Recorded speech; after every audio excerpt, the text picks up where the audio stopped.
বন্ধুরা, আজকে আমাদের রেসিপি হবে আলু দিয়ে, বেগুন দিয়ে, কাঁচকলা দিয়ে, টমেটো দিয়ে ঝোল। তো আলু এবং কাঁচকলা কেটে নিয়েছি, একটু ভাজা ভাজা করে নিচ্ছি। সম্পূর্ণ ভাজা হওয়া পর্যন্ত তেল দিয়ে নিয়ে নিচ্ছি।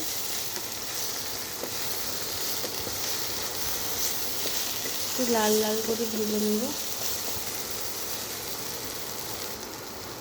তো বেগুনটা দিয়ে ভালো করে নেড়ে ভাজা ভাজা করে নিলাম।